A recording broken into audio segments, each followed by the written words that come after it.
தந்தை மகன் தூயாவியாரின் பெயராலே.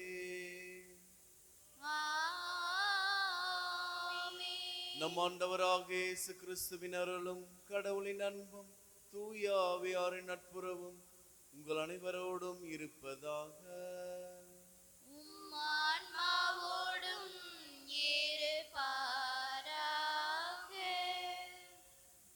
அன்பு சகோதர சகோதரிகளே, உங்கள் அனைவரையும் ஆண்டின் பொது காலத்தின் 2ஆம் ஞாயிறு பலிக்கு அன்போடு வரவேற்கின்றோம்.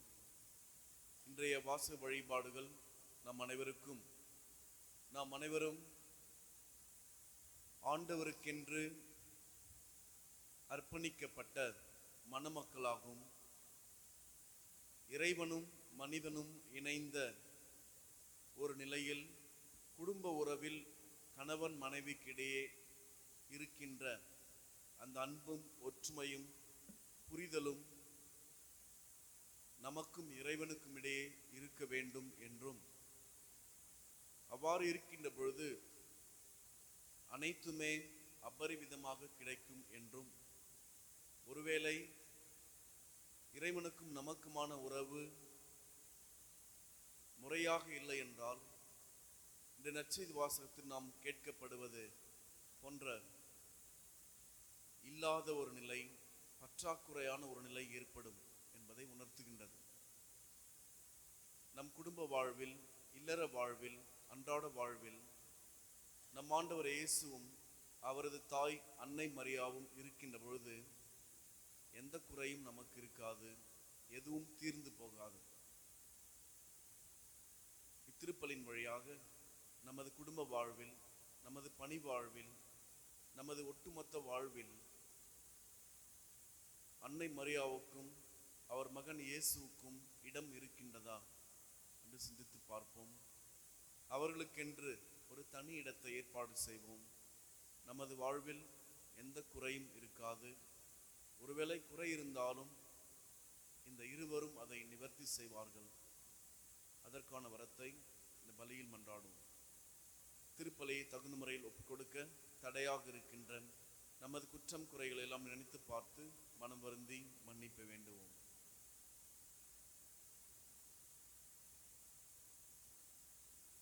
எல்லாம் வல்ல இறைவனிடமும் சகோதர சகோதரிகளிடமும் நான் பாவனை ஏற்றுக்கொள்கிறேன்.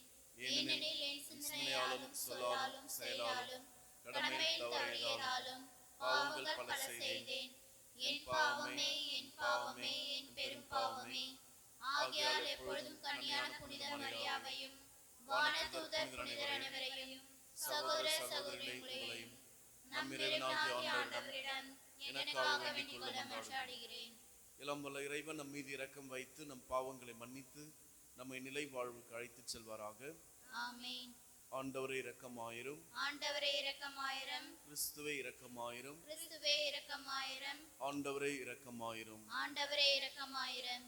உன்னதங்களிலே கடவுளுக்கு மாட்சி உண்டாகுக. உலகினிலே நம் மனதோருக்கு அமைதியாகுக. உம்மை புகழ்கின்றோம், உம்மை வாழ்த்துகின்றோம், உம்மை ஆராதிக்கின்றோம், உம்மை மாட்சிப்படுத்துகின்றோம். உமது மேலான மாட்சியின் பொருட்டு உமக்கு நன்றி கூறுகின்றோம். ஆண்டவராகிய இறைவா, வானுலக அரசரே, எல்லாம் வல்ல தந்தையாகிய இறைவா, ஒரே மகனாய் உதித்த ஆண்டவராகிய இயேசு கிறிஸ்துவே, ஆண்டவராகிய இறைவா, இறைவனின் செம்மறியே, தந்தையின் திருமகனே, உலகின் பாவங்களை போக்குபவரே, எங்கள் மேல் இரக்கமாயிரும். உலகின் பாவங்களை போக்குபவரே, எங்கள் மன்றாட்டை ஏற்றருளும். தந்தையின் வலப்பக்கம் வீற்றிருப்பவரே, எங்கள் மேல் இரக்கமாயிரும். ஏனெனில் இயேசு கிறிஸ்துவே, நீர் ஒருவரே தூயவர், நீர் ஒருவரே ஆண்டவர், நீர் ஒருவரே உன்னதர். தூய ஆவியாரோடு தந்தையாகிய இறைவனின் மாட்சியில் இருப்பவர் நீரே. ஆமென். மன்றாடுமாக.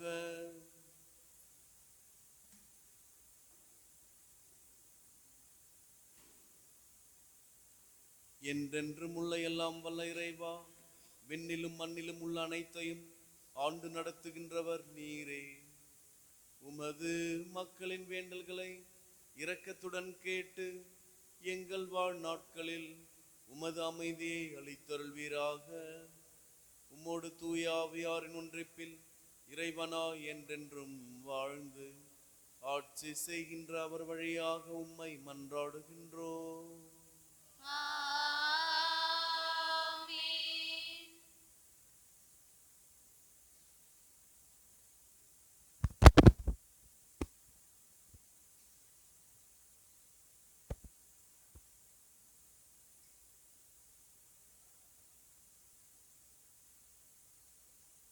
மணமகன் மணப்பெண்ணில் மகிழ்வது போல் உன் கடவுள் உன்னில் மகிழ்வார். இறைவாக்கினர் எசாயா நூலிலிருந்து வாசகம். அதிகாரம் 62, இறைவார்த்தைகள் 1 முதல் 5 முடிய. சீயோனின் வெற்றி வைகரி ஒளியெனவும் அதன் மீட்பு சுடர் விளக்கெனவும் வெளிப்படும் வரை அதனை முன்னிட்டு மௌனமாயிரேன். எருசலேம் பொருட்டு செயலற்ற அமைதியாயிரேன். பிற இனத்தார் உன் வெற்றியை காண்பர். மன்னர் யாவரும் உன் மேன்மையை பார்ப்பர். ஆண்டவர் தம் நாவினால் சூட்டும் புதியதொரு பெயரால் நீ அழைக்கப்படுவாய். ஆண்டவரின் கையில் நீ அழகிய மணிமுடியாக திகழ்வாய். உன் கடவுளின் கரத்தில் அரச மகுடமாய் விளங்குவாய். கைவிடப்பட்டவள் என்று இனி நீ பெயர் பெற மாட்டாய். பாழ்பட்டது என இனி உன் நாடு அழைக்கப்படாது. நீ எப்சிபா என்று அழைக்கப்படுவாய். உன் நாடு பெயுலா என்று பெயர் பெறும். ஏனெனில் ஆண்டவர் உன்னை விரும்புகின்றார். உன் நாடு மனமாழ்வு பெறும். இளைஞன் கன்னிப்பெண்ணை மணப்பது போல உன்னை எழுப்பியவர் உன்னை மணந்து கொள்வார். மணமகன் மணப்பெண்ணில் மகிழ்வது போல் உன் கடவுள் உன்னில் மகிழ்வார். ஆண்டவர் வழங்கும் அருள்வாக்கு.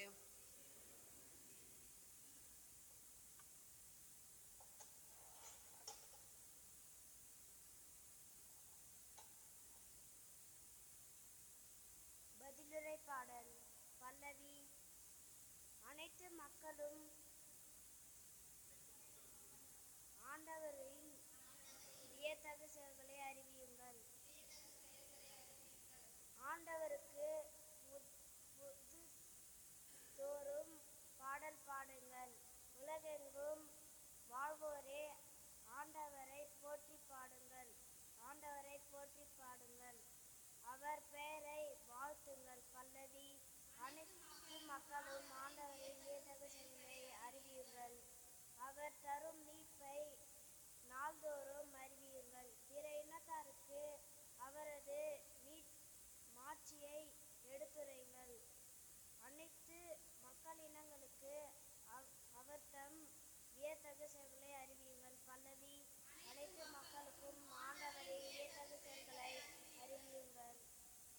மக்களினங்களின் குடும்பங்களே ஆண்டவரை சாற்றுங்கள். மாட்சியையும் ஆற்றலையும் ஆண்டவருக்கு சாற்றுங்கள். ஆண்டவரின் பெயருக்குரிய மாட்சியை அவருக்கு சாற்றுங்கள். பல்லவி. அனைத்து மக்களுக்கும் ஆண்டவரின் தூய கோலத்துடன் ஆண்டவரை வழிபடுங்கள். உலகெங்கும் வாழ்வோரே அவர் திருமுன் நடுங்குங்கள். வேற்று இனத்தாரிடையே கூறுங்கள். ஆண்டவரே ஆட்சி செய்கின்றார். அவர் மக்கள் இனங்களை நீதி வழுவாது தீர்ப்பிடுவார். பல்லவி. அனைத்து மக்களுக்கும் ஆண்டவரின் வியத்தகு செயல்களை அறிவியுங்கள்.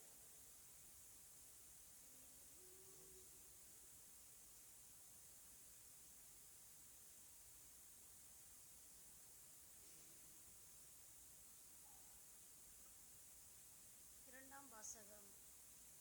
தூய ஆவியார் தம் விருப்பம் போல் ஒவ்வொருவருக்கும் கொடைகளை பகிர்ந்தளிக்கிறார். திருத்தூதர் பவுல் கொரிந்தியருக்கு எழுதிய முதல் திருமுகத்திலிருந்து வாசகம். அதிகாரம் 12, இறைவார்த்தைகள் 4 முதல் 11 முடிய. சகோதர சகோதரிகளே, அருள் கொடைகள் பல வகை உண்டு. ஆனால் தூய ஆவியார் ஒருவரே. திருத்தொண்டர்களும் பல வகை உண்டு. ஆனால் ஆண்டவர் ஒருவரே. செயல்பாடுகள் பல வகை உண்டு. ஆனால் கடவுள் ஒருவரே. அவரே எல்லாரிடமும் எல்லாவற்றையும் செயல்படுத்துபவர். பொது நன்மைக்காகவே தூய ஆவியாரின் செயல்பாடுகள் ஒவ்வொருவரிலும் வெளிப்படுகிறது. தூய ஆவியார் ஒருவருக்கு ஞானம் நிறைந்த செல்வத்தையும் அருளுகிறார். இன்னொருவருக்கோ அதே ஆவியார் அறிவு சிறந்த சொல்வனத்தை அளிக்கின்றார். அதே ஆவியார் வேறு ஒருவருக்கு நம்பிக்கை அருளுகிறார். அந்த ஒரே ஆவியார் மற்றொருவருக்கு பிணி தீர்க்கும் அருள் கொடையையும் அளிக்கிறார். தூய ஆவியார் ஒருவருக்கு வல்ல செயல் செய்யும் ஆற்றலையும், இன்னொருவருக்கு இறைவாக்கு உரைக்கும் ஆற்றலையும், வேறொருவருக்கு ஆவிக்குரியவற்றை பகுந்தறியும் ஆற்றலையும், மற்றொருவருக்கு பல்வகை பரவச பேச்சு பேசும் ஆற்றலையும், பிரித்தொருவருக்கு அப்பேச்சை விளக்கும் ஆற்றலையும் அருளுகிறார். அந்த ஒரே ஆவியாரே இவற்றையெல்லாம் செயல்படுத்துகிறார். அவரே தம் விருப்பம் போல் ஒவ்வொருவருக்கும் இவற்றை பகிர்ந்தளிக்கின்றார். இது ஆண்டவர் வழங்கும் அருள்வாக்கு.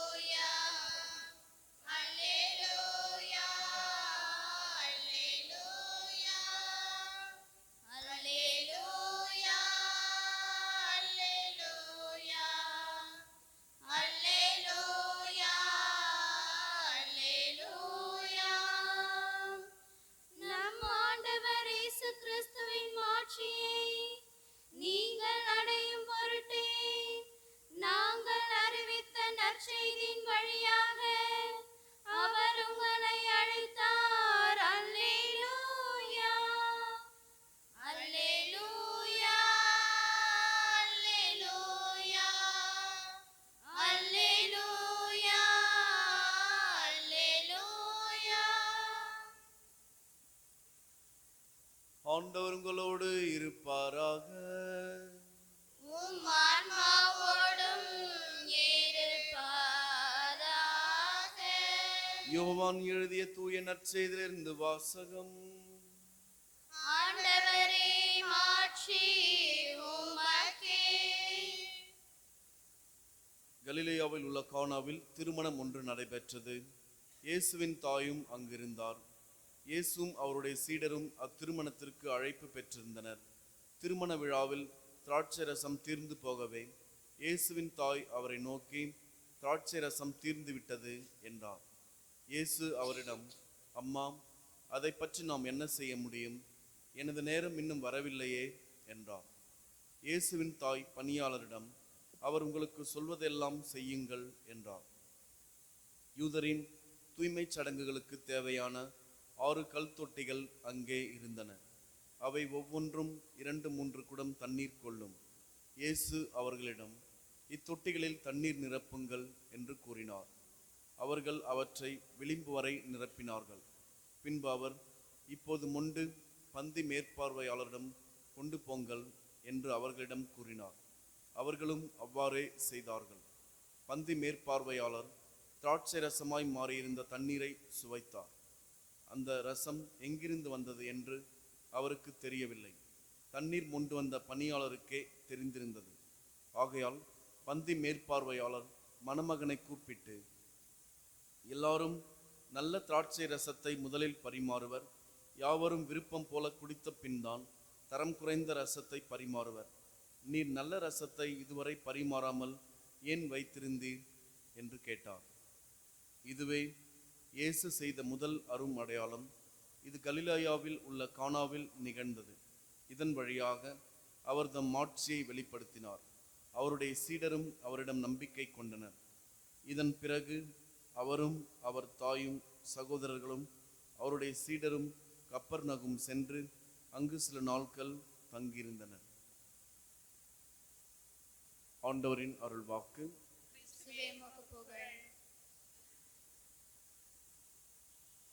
அன்புக்குரியவர்களே, இன்றைய வாசு வழிபாடுகள் நம் அனைவருக்கும் ஆண்டவர் யார் என்பதை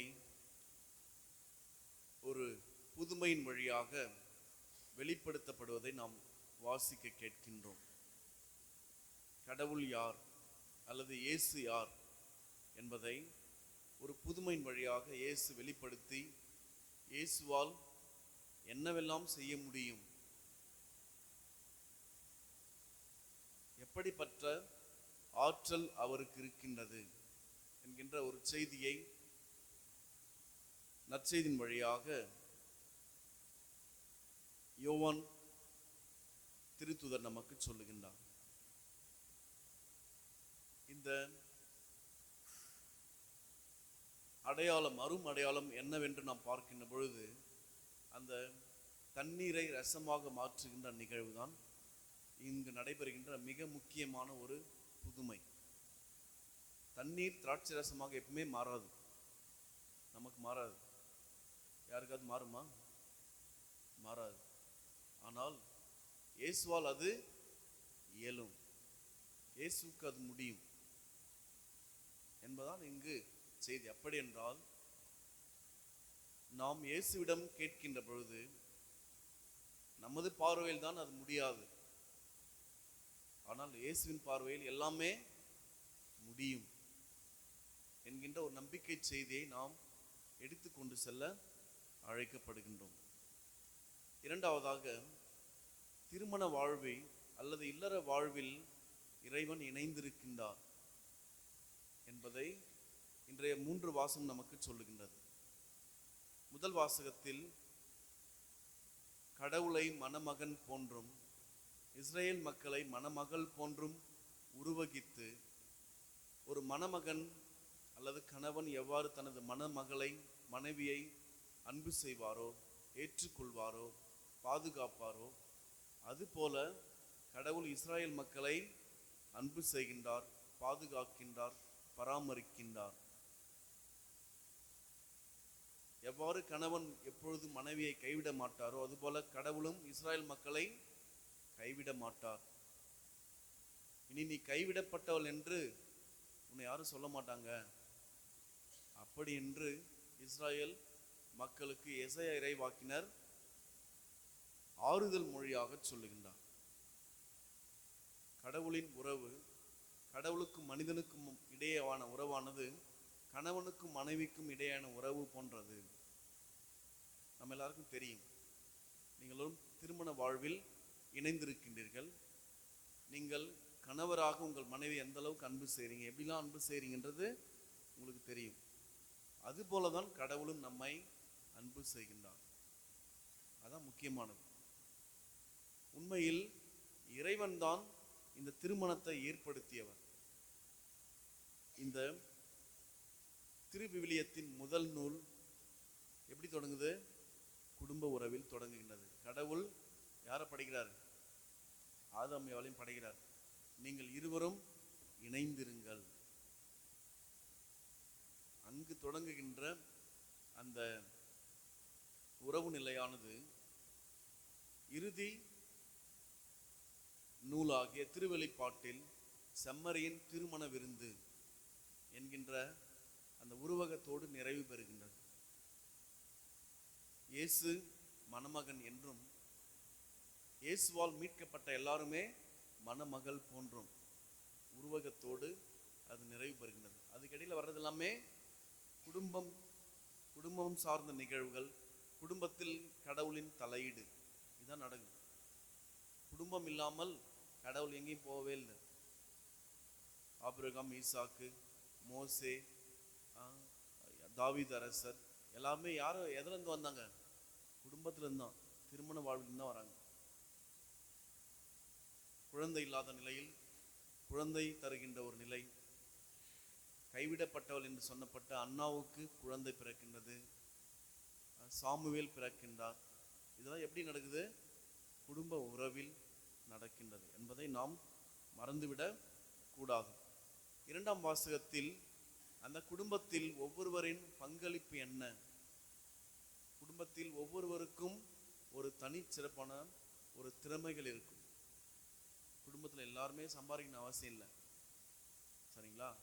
கணவர் சம்பாதிக்கிறன்னா மனைவி அந்த சம்பாத்தியத்தை என்ன பண்ண கற்றுக்கணும்? சிக்கனமாக செலவு செய்து சேமித்து வைக்க கற்றுக்கணும்.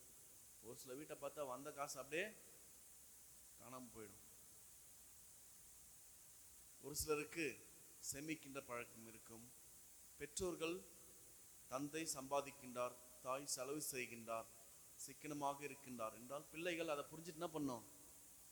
அவங்க படித்து நல்ல நிலைக்கு வர வேண்டும். ஒவ்வொருவருக்கும் ஒரு தனிப்பட்ட கடமை இருக்கின்றது. இந்த கடமைகளுக்குள் தான் கடவுள் இருக்கின்றார். அதான் நம்ம முக்கியமாக புரிந்து கொள்ள வேண்டியது. இந்த நற்செய்தி வாசகத்தில் நாம் வருகின்ற பொழுது கடவுள், இறைமகன் இயேசு, அன்னை மரியா இவர்கள் இருவரும் திருமணத்திற்கு செல்லுகின்றார்கள். அந்த திருமணத்தில் ஒரு குறை இருக்கின்றது. அந்த குறை என்ன நமக்கு தெரியும். என்ன குறை? திராட்சரசம் தீர்ந்து போய்விட்டது. நமது குடும்பத்தில் நிறைய குறை இருக்கு. என்னென்ன குறை சொல்லுங்க, என்னென்ன தீர்ந்து போய்க்குது? என்னென்ன தீர்ந்து போய்க்குது? திருமணம் ஆகின்ற பொழுது நீங்க நினைச்சு பாருங்க, உங்க மனைவியை எவ்வளோ எதிர்பார்ப்போட திருமணம் செஞ்சீங்க, நாம் எப்படிலாம் இருக்கணும்னு சொல்லிட்டு நீங்க நினைச்சு பார்த்து கல்யாணம் பண்ணீங்க. அன்பு நிறையா செய்யணும். அப்போல்லாம் திருமணத்தின் புதியசில் நிறையா இருந்திருக்கும். இன்னும் நிறையா இருந்திருக்கும். அன்பு நிறையா இருந்திருக்கும். உண்மைதானே? அன்பு மாறி மாறி நிறையா இருந்திருக்கும். அன்பு என்பது அந்த தொட்டி அப்படின்னு வச்சுக்கோங்க. அந்த தொட்டி ஃபுல்லாக என்ன இருந்திருக்கும்? அன்பு இருந்திருக்கும், மன்னிப்பு இருந்திருக்கும், இரக்கம் இருந்திருக்கும், புரிதல் இருந்திருக்கும். இப்போ கல்யாணம் ஆகிட்டு 10 வருஷம் 20 வருஷம் 30 வருஷம் ஆயிடுச்சுன்னு வச்சுங்க, அதே அன்பு இப்போ இருக்குதா? இருக்குதா இல்லையா? ஏன்? ரசம் தீர்ந்து போன மாதிரி அன்பும் தீர்ந்து போயிடுச்சு. புரிதலின்மை, அப்பொழுது இருந்த புரிதலின்மை, புரிதல் இப்போ இருக்குதா? அப்போ இருந்த புரிதல், திருமணம் ஆன புதிதில் கணவன் மனைவிக்கு இடையான இருந்த அந்த புரிதலானது இப்போ இருக்குதா? இருக்குது. அப்படின்னா உங்களுக்கு இன்னும் தீர்ந்து போறன்னு அர்த்தம். எல்லாருக்கும் இருக்குதா? மகிழ்ச்சி, குடும்பத்தில் கணவன் மனைவிக்கு இடையே திருமணத்தின் பொழுது இருந்த அந்த மகிழ்ச்சி இப்போ இருக்குதா? மன்னிக்கின்ற குணம், திருமணத்தின் பொழுது நீங்கள் ஒருவரை ஒருவர் கொடுத்த வாக்குறுதி, என்ன வாக்குறுதி கொடுத்தீங்க? இன்பத்திலும் துன்பத்திலும் உடல் நலத்திலும் நோயிலும் நான் உனக்கு உண்மையாக இருப்பேன் அப்படின்ற வாக்குறுதி. அந்த வாக்குறுதி இப்ப இருக்குதா இல்ல தீர்ந்து போயிடுச்சா? இருக்குதா? இருக்குது. ஆனால் கொஞ்சம் தான் இருக்கும். நீங்க தொடக்கத்துல கொடுத்த அதே அளவு இருக்குதா? இருக்குதா? பிள்ளைகளுக்கு ஞாபக சக்தி தொடக்கத்துல எல்லாம் குழந்தையா இருக்கும்போது எல்லாம் கரெக்டா மைண்ட் வச்சுன்னு இருப்பாங்க. இப்போ எல்லாமே மறந்து போயிட்டு இருக்கு. ஏன்? வளர்றாங்க, ஞாபக சக்தி தீர்ந்து போயிட்டு இருக்கு. இது போல நிறைய நல்ல குணங்கள், இறை பண்புகள் தீர்ந்து போயிருக்கின்ற நிலையை நாம் பார்க்கின்றோம். இயேசுவின் காலத்தில் ரசம் என்பது அத்தியாவசியமான ஒரு பானம். திருமண விருந்து ஒரு வாரம் நடக்கும், 6 முதல் 7 நாட்கள் நடக்கும். திருமணம் என்பது அவர்களுக்கு ஒரு மகிழ்ச்சியை அள்ளி தருகின்ற ஒரு நிகழ்வு. இப்போலாம் கல்யாணம் ஒரே நாள் வச்சு முடிச்சுறாங்க இல்லையா? அப்போ அப்படிலாம் கிடையாது. ரொம்ப லாங் செலிப்ரேஷன். அங்கே என்ன இருக்கணும்? சாப்பாடு இருக்கணும். சாப்பாடு கூட என்ன இருக்கணும்? திராட்சை ரசம் இருக்கணும். ஏன் திராட்சை ரசம் நம்ம பார்த்தோன்னா, திராட்சை தான் அங்கு மிக மலிவான பொருள். வேற ஒரு காரணமும் இல்லை. அவங்க குடிப்பதற்காக அதை பயன்படுத்தல. அங்கு பழக்கத்தில் இருக்கின்ற மிக சாதாரணமான உணவு எது? திராட்சை தான். தோட்டங்கள் திராட்சை, இது கொஞ்சம் மலைப்பகுதி, அதில் அதிகமாக விளைவிக்கப்படுகின்ற அந்த அறுவடை பயிர் எது? திராட்சை. அதனால அதை அவங்க பயிரிடுறாங்க. சரிங்களா? அதனால அதுதான் அங்கு பானம். அங்க ரசம் இல்லை என்றால் என்ன இருக்கும்? ஒரு கல்யாணத்துல ரசம் காலி ஆயிடுச்சு, என்ன நடக்கும்? அங்க கலாட்டா நடக்கும். அந்த மன வீட்டாருக்கு என்ன நடக்கும்?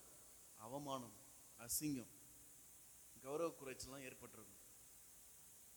சாதாரணமான ஒரு திராட்சை ரசம் எல்லாத்துக்கே இந்த ஒரு பிரச்சனைனா, அங்க திராட்சை ரசம் இல்லை, ஆனால் அங்க 2 பேர் இருக்கிறாங்க. யாரா இருக்கிறாங்க?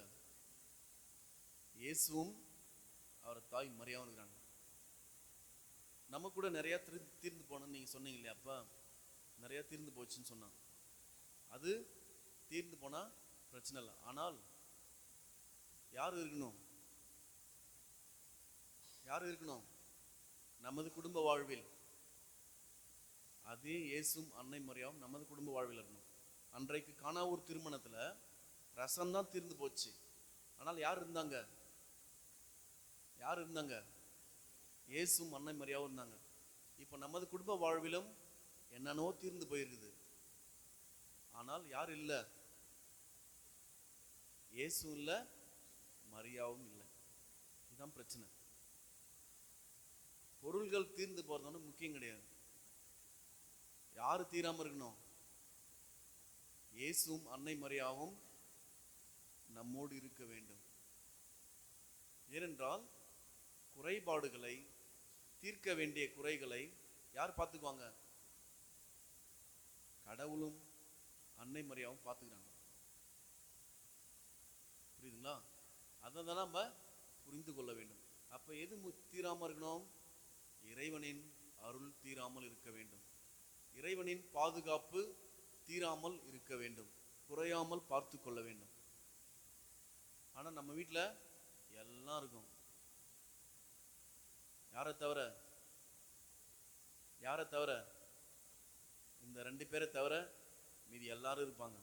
கல்யாணத்துல கூட, திருமண வாழ்வில், குடும்ப வாழ்வில் கூட எல்லாருமே இருப்பாங்க. அப்பா இருப்பாங்க, அம்மா இருப்பாங்க, மனைவி இருப்பாங்க, பிள்ளைகள் இருப்பாங்க, தாத்தா பாட்டி இருப்பாங்க, எல்லாமே இருப்பாங்க. யார் மட்டும் இருக்க மாட்டாங்க? இயேசு மரியாவும் இருக்க மாட்டாங்க. நீங்க தனிப்பட்ட வாழ்வில் நினைச்சு பாருங்க. எல்லாரும் இருக்காங்க, எனக்குன்னு யாருமே இல்லை. என்னைக்காவது நம்ம அழுதுகிறோமா? என் வாழ்க்கையில இயேசுவே இல்லை, அதனால தான் கஷ்டமாகுன்னு எவனா சொல்லிக்கிறீங்களா? என் வாழ்க்கையில மாதாவே இல்லை,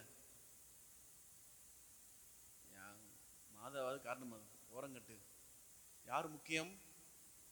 என் வீட்டுக்கார் முக்கியம், எனது காதலன் முக்கியம், எனது காதலி முக்கியம், எங்க அப்பா தான் முக்கியம், எங்க அம்மா முக்கியம், எல்லாரும் முக்கியம். ஆனால் இயேசுவுக்கு இடம் இருக்கின்றதா? அதனால் நாம் செய்ய வேண்டிய சில முக்கியமான கடமைகள் இருக்கின்றது. முதலாவது, நாம் இயேசுவையும் அன்னை மரியாவையும் நமது குடும்பத்திற்கு, நமது குடும்ப வாழ்விற்கு, இல்லற வாழ்விற்கு அவர்களை கட்டாயம் அழைக்க வேண்டும். You have to invite Jesus and Mary. மற்ற சொந்தக்காரங்க என்ன பண்ணுவாங்க? கல்யாணத்துக்கு வந்தோடனே, கல்யாணம் முடிஞ்சு என்ன பண்ணுவாங்க? சாப்பிட்டு அதோட போயிடுவாங்க. அதோட குழந்தை பிறந்தா தான் வருவாங்க, இல்லைன்னா அது கூட வரமாட்டாங்க. பார்த்துக்கிறீங்களா? நிறைய பேர் என்ன பண்ணுவாங்க? கல்யாணத்துக்கு மட்டும் எல்லாரையும் கூப்பிட்டு சாமி இருங்க, சாமியெல்லாம் கூப்பிட்டு வச்சுட்டு அதுக்கப்புறம் இயேசு மாதம் என்ன பண்ணிடுவாங்க? சொந்தக்காரங்க மாரி போயிட்டு வாங்கன்னு அவங்களையும் சேர்த்து அனுப்பிடுவாங்க. இனிமேல் நாங்கள் 2 பேரும் பார்த்துக்கிறோம் அப்படின்னு சொல்லுவாங்க. ஆனால் அன்புக்குரியவர்களே, திருமணம் யார் யாருக்கு நடுவில் நடக்குது? யார் யாருக்கு இடையில் நடக்குது? ஆணுக்கும் பெண்ணுக்கும். அப்படிதான் நடக்குது. ஆனால் ஆணுக்கும் பெண்ணுக்கும் கடவுளுக்கும் இடையே நடக்கின்றது. அதான் முக்கியமானது. நாம தெரிஞ்சுக்கணும். திருமணம் யார் யாருக்கு நடுவில் நடக்குது? ஆணும் பெண்ணும் இணைந்து யாருக்கு முன்னாடி வாக்குறுதி கொடுக்குறீங்க? அதை மறந்துடுறீங்க. நீங்கள் அதை நினைக்கவில்லை என்றாலும் நீங்கள் யாருக்கு முன்னாடி தான் கொடுக்குறீங்க? கடவுளுக்கு முன்னாடி தான் கொடுக்குறீங்க. எனவே திருமணம் என்பது 2 பேருக்கு இடையில் நடக்கிறது இல்லை. எத்தனை பேருக்கு நடுவில் நடக்குது? 3 பேருக்கு நடுவில் நடக்குது. கடவுள், கணவன், மனைவி, 3 பேருக்கு தான் நடக்குது. நீங்கள் வாக்குறுதி யாருக்கு முன்னாடி கொடுக்குறீங்க? கடவுளுக்கு முன்னாடி தான் கொடுக்குறீங்க. இது தவறு அப்படின்றது எதனால வருது உங்களுக்கு? இப்படிலாம் பண்ணக்கூடாது அப்படின்னு நம்ம எதனால சொல்றோம்? கடவுள் கட்டளைகளை கொடுத்திருக்கின்றான். அதனால்தான் அது தப்புன்னு நம்ம தைரியமா சொல்றோம். ஒரு சில தப்புன்னா பரவாயில்லங்க. யாரெல்லாம் இதெல்லாம் தப்பு இல்லைன்னு சொல்றாங்களோ அவங்க வாழ்வில் யார் இல்லைன்னு அர்த்தம்? இயேசு இல்லைன்னு அர்த்தம். எடுத்துக்காட்டாக 10 கட்டளைகள். பிறர் மனை விரும்பாது இருப்பாயாக அப்படின்னு இருக்குது. ஒருத்தவங்க வந்து அதை செய்கிறாங்க, கட்டளைகளை மீறுறாங்கன்னா அங்கே அவங்க வாழ்க்கையில் யார் இல்லைன்னு அர்த்தம்? ஏசு இல்லைன்னு அர்த்தம். Very simple. ஏசு இல்லாத இடத்தில் என்ன இருக்கும்? கண்டிப்பா குறைபாடு இருக்கும், எல்லாம் தீர்ந்து போயிடும். ஆனால் ஏசு இருந்தால் குறைபாடுகள் இருக்காது, மாதா இருந்தால் குறைபாடுகள் இருக்காது. எனவே நாம் நமது குடும்ப வாழ்வில் யார் இருப்பது போல பார்த்துக்கணும்? இயேசுவும் அன்னை மரியாவும். அதை எப்படி நாம் செய்வது என்று பார்க்கின்ற பொழுது நமது ஜெபங்கள், திருவிவிலியம் நாம் வாசிப்பது, அதற்கடுத்தாக ஒருவரை ஒருவர் முறையாக அன்பு செய்வது, மதிப்பது, அதற்கடுத்தாக மன்னிப்பது, ஒருவருக்கொருவர் உதவி புரிந்து கொள்வது. கணவனுக்கு முடியாத நேரத்தில் மனைவி உதவி செய்கிறது, மனைவிக்கு முடியாத நேரத்தில் கணவர் உதவி செய்கிறது, உறவினர்கள் முடியாத நேரத்தில் ஓடி சென்று உதவி செய்வது. இதெல்லாம் இறைவனின் இருப்பின் அடையாளங்கள். எங்கு அன்பு இருக்கின்றதோ அங்கு கடவுள் இருக்கின்றார். அதனால்தான் யோவான் சொல்வாரு, அன்பே கடவுள் அப்படின்னு சொல்லுவார். அதற்கடுத்தாக அன்னை மரியா மிக அழகாக சொல்லுகின்றார், அவர் சொல்வதையெல்லாம் நீங்கள் செய்யுங்கள் என்று சொல்லுகின்றார். அன்னை மரியா நமக்கெல்லாம் சொன்ன ஒரே ஒரு அறிவுரை, அவர் சொல்வதையெல்லாம் செய்யுங்கள்.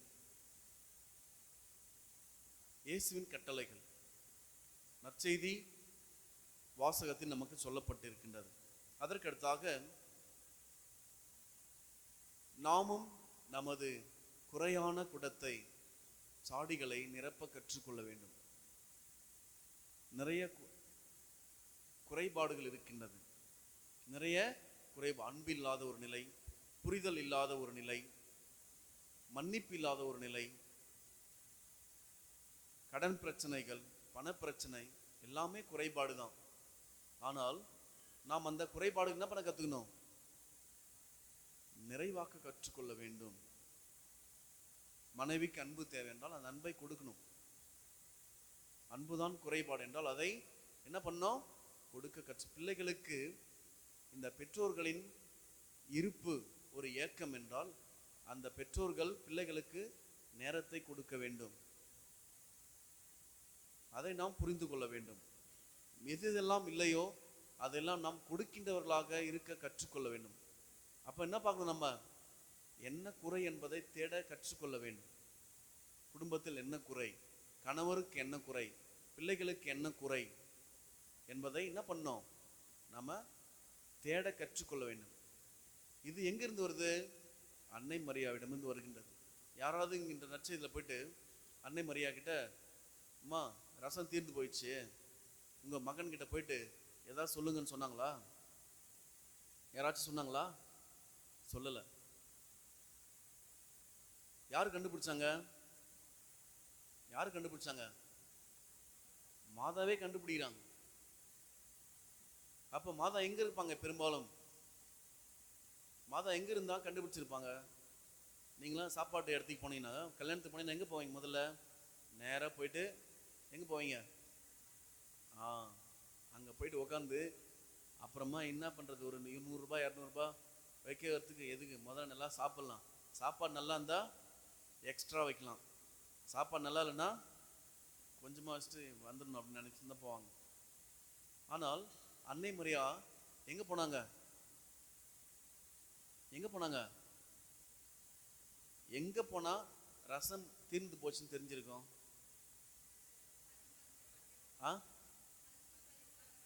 பந்தியில் உட்காரும் போதா? பந்தி எங்க? அதான் இங்கே தான் பரிமாறுவாங்க இல்லையா? ஹாலில் தான் பரிமாறுவாங்க. சமைக்கிற இடத்துல தான் இருக்கும். அங்கே போய் பார்த்தா தான் இந்த போராட்டம்லாம் தெரியும். அப்போ அன்னை மரியா எங்கே இருந்திருப்பாங்க? அங்கே தான் இருந்திருப்பாங்க. நம்மளை மாரி பந்திக்கு நேராக போய் உட்காந்துடல. அங்கே உட்கார்ந்திருந்தால் அவங்களும் என்ன ஆயிருப்பாங்க? ரசம் எங்கடா, என்ன ஒரு கல்யாணம் பண்ணுறீங்க, உங்களுக்கு ரசம் வைக்க துப்பு இல்லையான்னு கேட்டிருப்பாங்க. அந்த கோஷ்டில் சேர்ந்துட்டு இருப்பாங்க. ஆனால் அன்னை மரியா எங்கே இருந்தாங்க? எங்கே இருந்தாங்க? சமையல் அறையில். சமையல் என்ன நடந்திருக்கும்?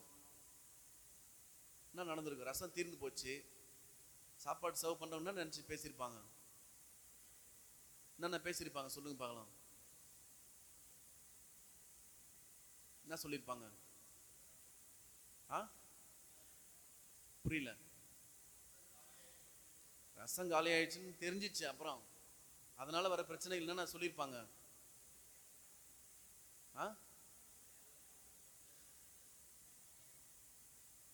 இதுதான் கல்யாணமா, நீங்க பண்ற கல்யாணமான்னு கேட்பாங்க. Very good. எல்லாரும் நீங்க சொல்றதுதான். உனக்கு திட்டமிட தெரியாதா? இவ்வளோ பேர் வருவாங்க, இது என்ன பண்ணு உனக்கு தெரியாதான்னு கேட்டிருப்பாங்க. யாருக்குள்ள சண்டை நடந்திருக்கும்? சொந்தக்காரங்களும் சண்டை நடந்திருக்கும்.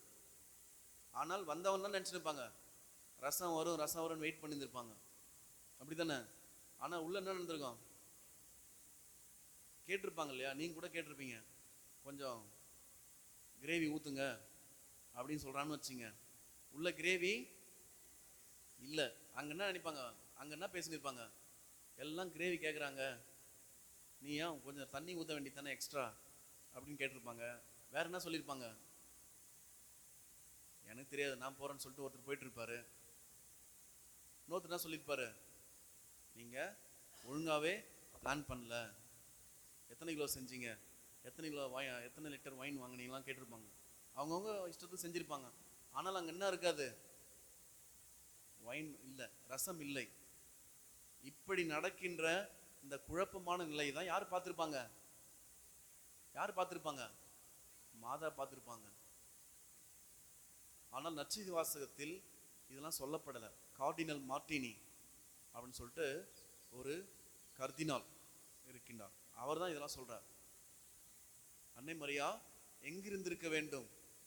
இந்த குழப்பமான இடத்தில் அவர் இருந்திருக்க வேண்டும். என்ன ஒரே கூச்சலா இருக்குது கல்யாணத்து வீட்டில் அப்படின்னு அவங்களே போயிருப்பாங்க. போய் என்ன பண்ணியிருப்பாங்க? அவங்களுக்கு தெரியாம இதை கேட்டிருப்பாங்க. அப்போ அவங்களுக்கு புரிஞ்சிட்டு இருக்கும் என்ன ப்ராப்ளம்னு. அவங்களுக்கு கண்டிப்பா புரிஞ்சிட்டு இருக்கும். அப்போ என்ன பண்ணியிருப்பாங்க? அவங்க கிட்ட எதுவும் சொல்லாம, நீங்க ஒன்றும் கவலைப்படாதீங்க, என் பையன் ஒரு பெரிய கிங்கு, என் பையன் தண்ணீர்லாம் ரசமாக மாத்திடுவார்னு சொல்லி கூட்டு போனாங்களா? சொன்னாங்களா? அப்படி சொல்லலை. அவர்களும் இயேசுவிடம் சென்று, பணிவா மகனே, ரசம் தீர்ந்து போய்விட்டது அப்படிதான் சொல்றாங்க. அப்ப இயேசு என்ன சொல்றாரு? நீ ஒன்றும் கவலைப்படாத, நாங்கிறம்மா என்ன, நான் பெரிய கிங்கு, நான் தண்ணீரை என்ன எவ்வளோ லிட்டர் தண்ணி வேணாலும் கொடுங்க, நான் டக்குன்னு ஒரு மேஜிக் பண்ணிடுறேன்னு சொன்னாரா? இயேசு என்ன சொன்னாரு? அதை பத்தி என்கிட்ட ஏன் சொல்றீங்க? எனது நேரம் இன்னும் வரவில்லை அப்படின்னு சொல்றாங்க. மாதா என்ன நினைச்சிருப்பாங்க? சந்தோஷப்பட்டிருப்பாங்களா? இந்நேரம் வம்பா போச்சு, இங்க கல்யாண வீட்டில் ரசம் இல்லை என்றால் மணமக்களுக்கு அவமானம். என் மகன் ஏதாவது செய்வான்னு சொல்லிட்டு மகன் கிட்ட சொன்னா அவங்க என்ன சொல்றாங்க? என் மகன் என்ன சொல்றான்? என்னால முடியாதுமா தாயை ஆள விடு. எத்தனை பேர் சொல்றான் அந்த மாதிரி? எத்தனை பிள்ளைகள் உங்க அம்மா கிட்ட சொல்லிக்கிறீங்க இந்த மாதிரி வார்த்தையை?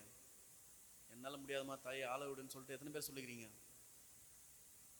அப்படிதான் ஏசு சொன்னார். ஆனால் அன்னை மரியா என்ன சொல்றாங்க? மகனே, இதுதான் உன் நேரம், நீங்க என்ன பண்ணி ஆகணும், ஏதாவது செஞ்சுதான் ஆகணும் அப்படின்னு சொல்லிட்டு ஒரு அழுத்தத்தை கொடுக்கின்றார், பரிந்துரை செய்கின்றார். மறைமுகமாக அங்கு அன்னை மரியா என்ன சொல்றாங்க? இதா ஏசு இப்படி சொல்றாரு, அன்னை மரியா அந்த பக்கம் போய் என்ன பண்றாங்க? என் மகன் சொல்றதெல்லாம் நீங்க செய்யுங்க போங்கப்பான்னு சொல்லிடுறாங்க. அப்ப இயேசு ஒரு இக்கட்டான சூழலுக்கு தள்ளப்படுகின்றார். என்ன இக்கட்டான சூழல்? அங்கு ஏதாவது செய்யணும், அங்க ஏதாச்சும் செய்யணும். அங்க அவர்கள் அவமானப்பட்டு விடக்கூடாது. எல்லாம் சாப்பிட்டுக்கிறாங்க. இதெல்லாம் ஒரு நாள் 2 நாள் நடக்குதா? எவ்வளவு நேரத்தில் நடக்குது? சாப்பிட்ற நேரத்தில் நடக்குது. வித்தின் ஃப்ராக்ஷன் ஆஃப் ஹவர்ஸ், கொஞ்ச நேரத்தில் நடக்குது. இவங்க போய் கம்ப்ளைண்ட் பண்றாங்க, ஏசு இல்லைன்னு சொல்றாரு. மாதா என்ன சொல்றாங்க பணியாளர்கிட்ட? என் மகன் சொல்றதெல்லாம் செய்யுங்கன்னு சொல்றாங்க. ஏசு உடனடியாக அதை செய்கின்றார். ஏசு முணுமுணுகல, எங்கள் அம்மாவுக்கு வேறு வேலையே இல்லைப்பா, ஒரே பிரச்சனையாக பண்ணுகிறாங்க, டார்ச்சர் பண்ணுறாங்க என்ன அப்படின்னு இயேசு எதாவது சொன்னாரா? சொல்லலை. இதுதான் என் நேரம்.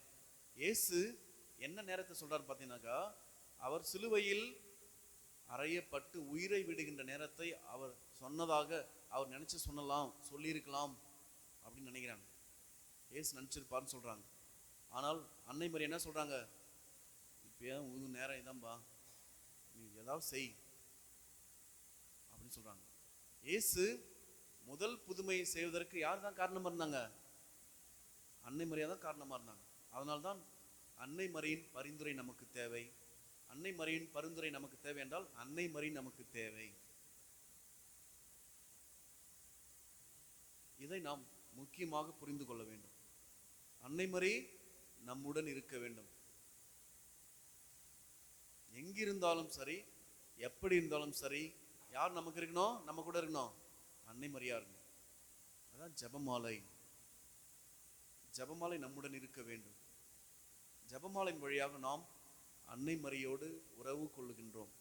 எத்தனை பேர் வீட்டில் தினந்தோறும் ஜெபமாலை சொல்றீங்க? 1/4 மணி நேரம்.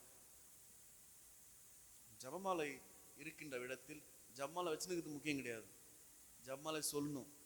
எத்தனை பிள்ளைகள், திருமணம் ஆகாத இளைஞர்கள், இளம் பெண்கள் எத்தனை பேர் டெய்லி ஜெபமாலை சொல்றீங்க? இப்போ மாட்டினீங்களா? பார்த்தீங்களா? எல்லாம் டெய்லி சீரியல் பார்ப்பாங்க, யூடியூப் சேனல்ஸில் என்னென்னது எல்லாத்தையும் நாசமாக போகிறதுக்கு எல்லாம் பார்த்து நிற்பாங்க. ஆனால் ஜெபமாலை கையில் வராது, மொபைல்லாம் கையில் வரும். எது அதிகமான நம்ம பார்க்குறோம்? ஸ்க்ரீன் டைம் அதிகமா அல்லது ஜெபமாலை சொல்கிற நேரம் அதிகமா? தீர்ந்து போயிடும், எல்லாமே தீர்ந்து போயிடும். எனவே நாம் இந்த சிந்தனைகளை மனதில் வைத்து தொடர்ந்து நமது குடும்ப வாழ்வில், நம் அன்றாட வாழ்வில், நமது பயணங்களில் எப்பொழுதுமே அன்னை மரியும் இயேசுவும் உடனிருக்க வேண்டும் என்று தொடர்ந்து மன்றாடுவோம். ஆமென். விண்ணையும் மண்ணையும் படைத்தவராம் கடவுள் ஒருவர் இருக்கின்றார். தந்தை மகன் தூயராவியராய் ஒன்றாய் வாழ்வோரை நம்புகிறேன்.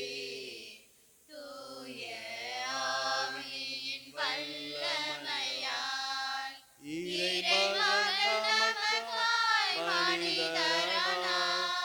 கன்னி மரியிடம் பிறந்தவராம் இயேசுவை உறுதியாய் நம்புகிறேன். பிலாத்துவின் ஆட்சியில் பாடுபட்டார். சிலுவையில் இறந்து அடக்கப்பட்டார். 3ஆம் நாளில் உயிர்த்தெழுந்தார். இறப்பின் மீது வெற்றி கொண்டார். விண்ணகம் வாழும் தந்தையிடம் அரியணை கொண்டு இருக்கின்றார். உலகம் முடியும் காலத்திலே நடுவர திரும்பவும் வந்திடுவார். தூய ஆவியாரை நம்புகிறேன். பாரினில் அவர் துணை வேண்டுகிறேன். பாவ மன்னிப்பில் தூய்மை பெற்று பரிகார வாழ்வில் நிலைத்திடுவேன். திரு அவை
மன்றாட்டை கேட்டருளும். ஆண்டவர் உன்னை விரும்புகின்றார். உன் நாடு மனவாழ்வு பெறும் என்கிற எசையாவின் கூற்றுப்படி எங்கள் தாய் திருநாடு எம் தமிழ்நாடும் சகோதரத்துவம், சமத்துவம், சமூக நீதி, சமய சார்பின்மை ஆகிய விழுமியங்களை பேணி காத்து தை பிறந்தால் வழி பிறக்கும் என்று எதிர்நோக்கு மிக்கவர்களாக வாழ வரமுருள வேண்டும் என்று இறைவனை மன்றாடுகின்றோம். ஆண்டவரே எங்கள் மன்றாட்டை கேட்டருளும்.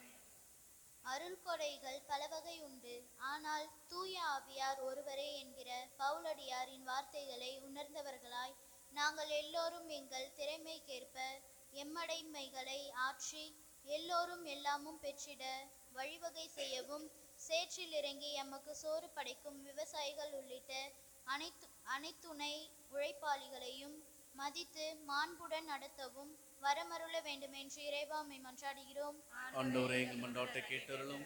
அவர் உங்களுக்கு சொல்வதெல்லாம் செய்யுங்கள் என்கிற அன்னை மரியாவின் அறிவுரைப்படி நாம் நடந்தால் அதே அன்னையின் பரிந்துரையை ஆண்டவராம் இயேசு ஒருபோதும் தட்டமாட்டார் என்கிற நம்பிக்கையும் எதிர்நோக்கும் உள்ளவர்களாய் இங்கே கூடியுள்ள நாம் அனைவரும் திகழவும், குறைகள் யாவும் நீங்க பெற்று சுவை மிகு திராட்சை ரசம் போல் நம் வாழ்வு இனிக்கவும் வேண்டும் என்று இறைவாமை மன்றாடுகிறோம். ஆண்டவரே எங்கள் மன்றாட்டை கேட்டருளும்.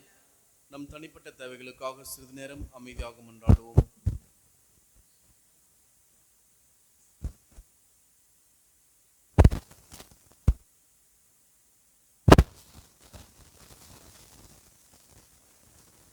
இந்த மன்றாட்டுக்களை எங்கள் ஆண்டவராகிய கிறிஸ்து வழியாக உம்மிடம் மன்றாடுகின்றோம். ஆமென்.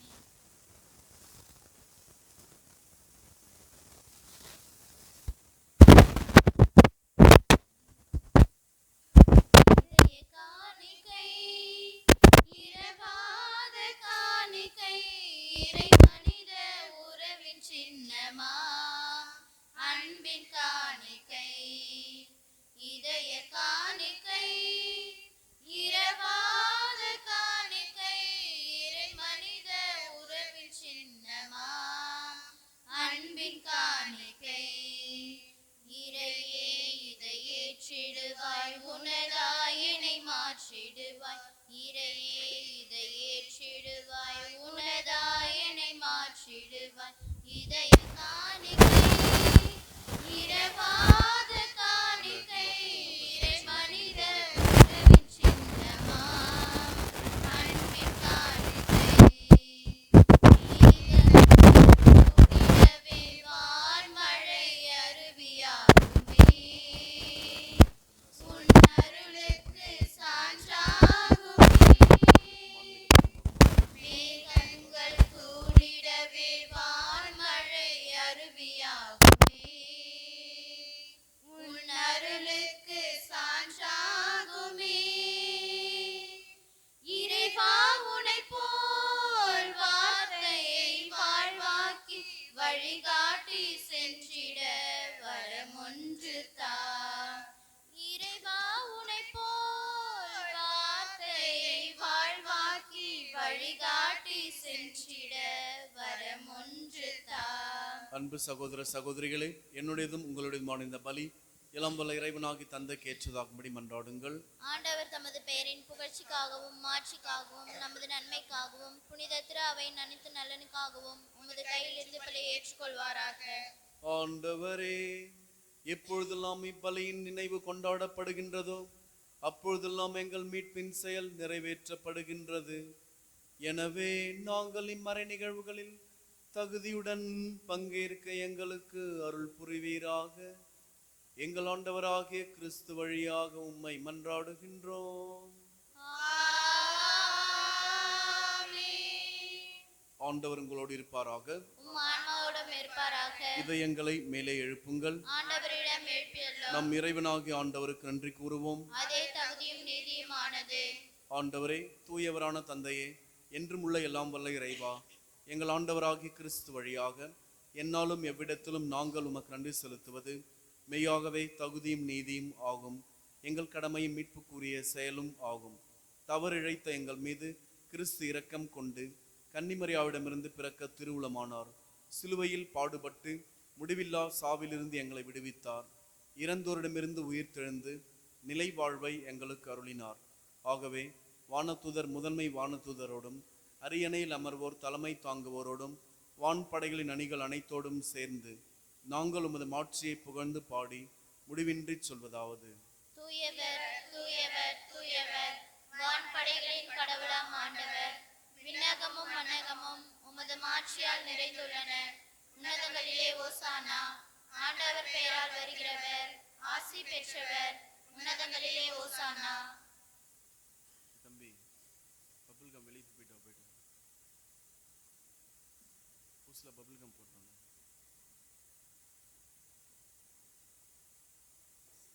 ஆண்டவரே, நீர் மெய்யாகவே தூயவர், தூய்மை அனைத்துக்கும் ஊற்று. ஆகவே உம்முடைய ஆவியை பொழிந்து இக்காணிக்கைகளை தூய்மைப்படுத்த உம்மை வேண்டுகின்றோம். இவ்வாறு எங்கள் ஆண்டவர் இயேசு கிறிஸ்துவின் உடலும் இரத்தமுமாக எங்களுக்கு இவை மாறுவனவாக. அவர் பாடுபட உளம் கனிந்து தம்மை கையளித்த போது அப்பத்தை எடுத்து நன்றி செலுத்தி அதை பிட்டு தம் சீடர்களுக்கு அளித்து கூறியதாவது: அனைவரும் இதிலிருந்து பெற்று உண்ணுங்கள், ஏனெனில் இது உங்களுக்காக கையளிக்கப்படும் என் உடல்.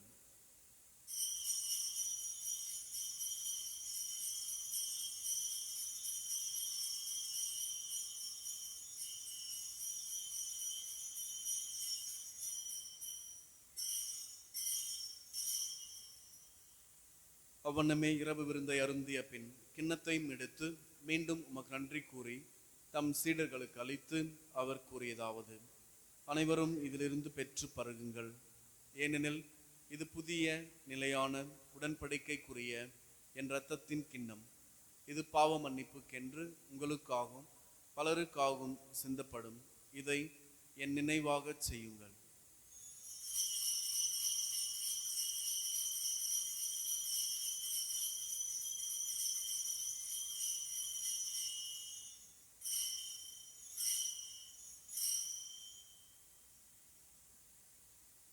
நம்பிக்கையின் மறைபொருள்.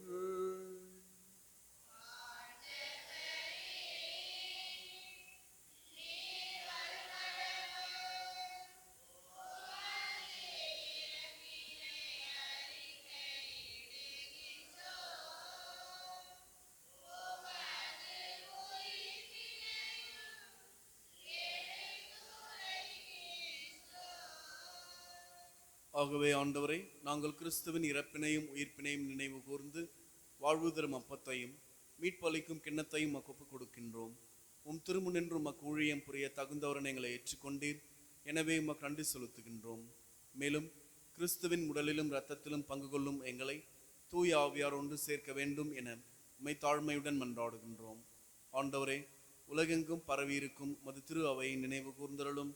எங்கள் திருத்தந்தை பிரான்சிஸ், எமது பேராயர் பிரான்சிஸ் கலிஸ்ட், எல்லா திருநிலையினர் ஆகிய அனைவரோடும் மது திரு அவை அன்பில் நிறைவு பெறச் செய்தருளும்.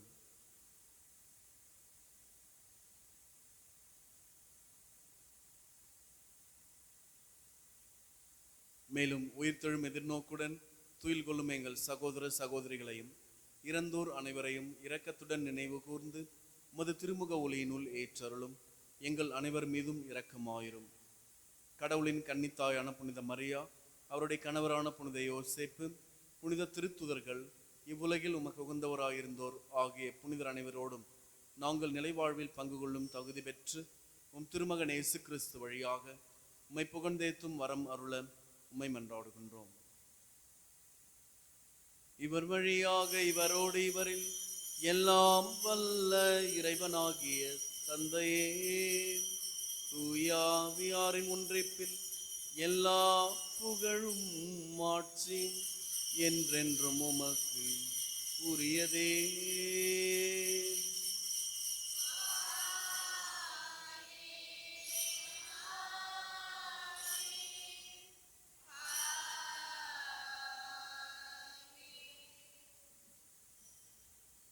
நம் அனைவரின் இல்லற வாழ்விலும் அன்றாட வாழ்விலும் நம் மீட்பர் இயேசுவும் அவரது தாய் அன்னை மரியாவும் உடன் இருக்க வேண்டும் என்று கரங்களை விரித்து நம்பிக்கையோடு மன்றாடுவோம். விண்ணுலகில் இருக்கின்ற எங்கள் தந்தையே, உமது பெயர் தூயதென போற்றப் பெறுக. உமது ஆட்சி வருக. உமது திருவுளம் விண்ணுலகில் நிறைவேறுவது போல மண்ணுலகிலும் நிறைவேறுக. எங்கள் அன்றாட உணவை இன்று எங்களுக்கு தாரும். எங்களுக்கு எதிராக குற்றம் செய்வோரை நாங்கள் மன்னிப்பது போல எங்கள் குற்றங்களை மன்னியும். எங்களை சோதனைக்கு உட்படுத்தாதேயும், தீமையிலிருந்து விடுவித்து அருளும். ஆமென். ஆண்டவரே, தீமை அனைத்திலுமிருந்தும் எங்களை விடுவித்து எங்கள் வாழ்நாளில் அமைதியை கனிவுடன் அருளும் உம்மை மன்றாடுகின்றோம். உமது இரக்கத்தின் உதவியால் நாங்கள் பாவத்திலிருந்து எப்போதும் விடுதலை பெற்று யாதொரு கலக்கமுமின்றி நலமாயிருப்போமாக. நாங்கள் எதிர்நோக்கி இருக்கும் பேரின்பத்துக்காகவும் எம் மீட்பராகிய இயேசு கிறிஸ்துவின் வருகைக்காகவும் காத்திருக்கின்றோம். ஏனெனில் ஆட்சியும் வல்லமையும் மாட்சியும் என்றென்றும் உமதே. ஆண்டவரே இயேசு கிறிஸ்துவே, அமைதியை உங்களுக்கு விட்டுச் செல்கின்றேன், என் அமைதியை உங்களுக்கு அளிக்கின்றேன் என்று உம் திருத்தூதர்களுக்கு மொழிந்தீரேன். எங்கள் பாவங்களை பாராமல் உமது திரு அவை நம்பிக்கையை கண்ணோக்கி உமது திருவுளத்துக்கு ஏற்ப அதற்கு அமைதியும் ஒற்றுமையும் அளித்தருள்வீராக. என்றென்றும் வாழ்ந்து ஆட்சி செய்கின்றவர் நீரே. ஆமென். ஆண்டவருடைய அமைதி உங்கள் அனைவரோடும் என்றும் இருப்பதாக. உம் ஆன்மாவோடும் இருப்பாராக.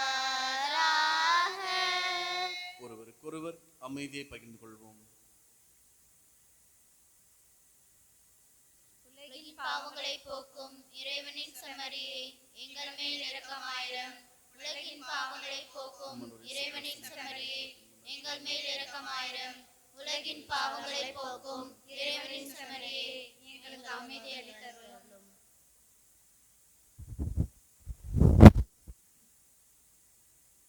இதோ இறைவனின் செம்மறி, இதோ உலகின் பாவங்களை போக்குகின்றவர். செம்மறியின் விருந்துக்கு அழைக்க பெற்ற நாம் அனைவருமே பேறு பெற்றோர்.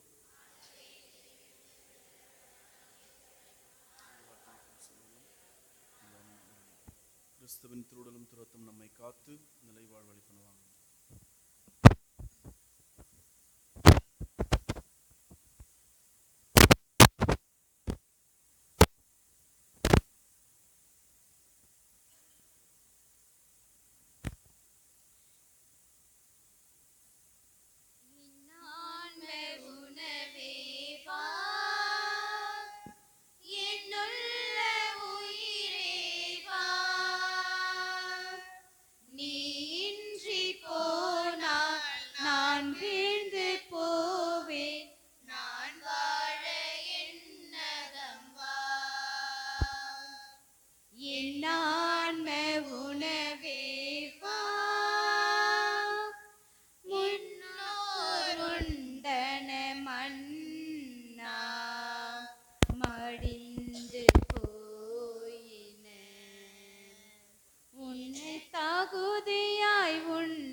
இந்த ஏழைக்கு உன்னருள்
பெரியோர்கள், சென்ற வாரத்தின் காணிக்கை 501 ரூபாய், வத்தி விற்றது 130 ரூபாய். உங்கள் தாராள உள்ளத்திற்கு நன்றி. மேலும் இன்று இரவு 8 மணிக்கு திருவிழா பொதுக்கூட்டம் நடைபெறும். பெரியோர்கள், அன்பிய தலைவர்கள், பொதுமக்கள், இளைஞர்கள் கலந்து கொள்ளுமாறு அன்போடு கேட்டுக்கொள்ளப்படுகிறீர்கள்.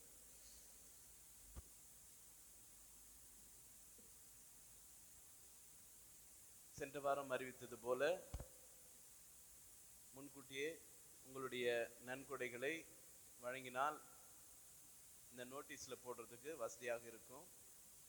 தயவு செய்து இங்குள்ளவர்களாகட்டும் வெளியூரில் இருப்பவர்களாகட்டும் அவர்களுக்கு தெரிவிக்குமாறு அன்போடு கேட்டுக்கொள்ளப்படுகிறீர்கள்.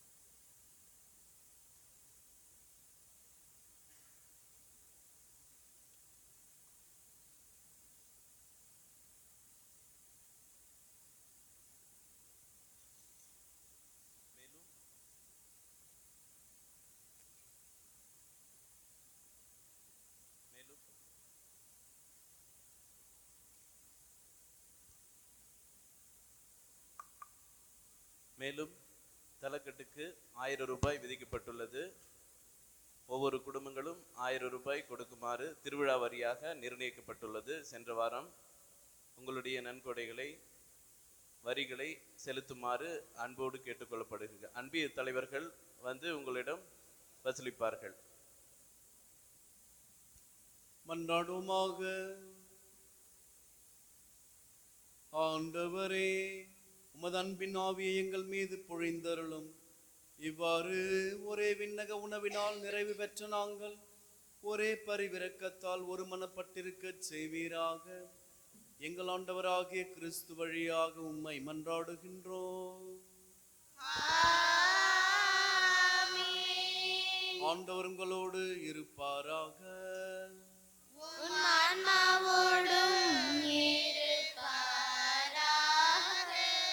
எல்லாம் வல்ல இறைவன் தந்தை, மகன், தூயாவியார் நம் அனைவரையும் நிறைவாக ஆசீர்வதிப்பாராக.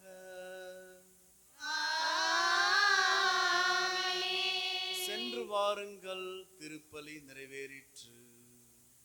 இறைவனுக்கு நன்றி. ஒரு நாளும் உன்னை மறவேன் தாயே, ஒரு நாளும் உன்னை மறவேன். ஒரு நாளும் உன்னை மறவேன் தாயே, ஒரு நாளும் உன்னை மறவேன். கடல் நீரில் மிதந்தாலும் வானமதில் பறந்தாலும், கடல் நீரில் மிதந்தாலும் வானமதில் பறந்தாலும், உலகமெல்லாம் அறிந்தாலும் உலகமெல்லாம் அறிந்தாலும், உத்தமனாய் பிறந்தாலும் ஒரு நாளும் உன்னை மறவேன் தாயே, ஒரு நாளும் உன்னை மறவேன். இயேசுவின் மகா பரிசுத்த இருதயமே, சேவை சாமி, மரியின் மாசு இருதயமே, ரட்சகமே தரும். திருக்குடும்பத்தின் தலைவர் அன்பர் சூசியப்பரே, எங்களுக்காக வேண்டிக் கொள்ளும். இறைவனின் அன்னியாக புனித கன்னிமரியம்மாளே, எங்களுக்காக வேண்டிக் கொள்ளும். புதுமையில் சிகரமான புனித அந்தோனியாரே, எங்களுக்காக வேண்டிக் கொள்ளும். எங்களூர் பாதுகாவலை அண்ணலூர் மாதாவே, எங்களுக்காக வேண்டிக் கொள்ளும். எங்கள் பெயர்களை தாங்கிக் கொண்டிருக்கின்ற அனைத்து புனிதர்களே, புனிதர்களே, எங்களுக்காக வேண்டிக் கொள்ளும். இயேசு மரி சூசை, எங்கள் இரட்சியம். தந்தை, மகன், தூய ஆவியாரின் பெயராலே ஆமென். இயேசுவுக்கே புகழ், இயேசுவுக்கே நன்றி. மரியே வாழ்க, உம் புகழ் என்றென்றும் வாழ்க.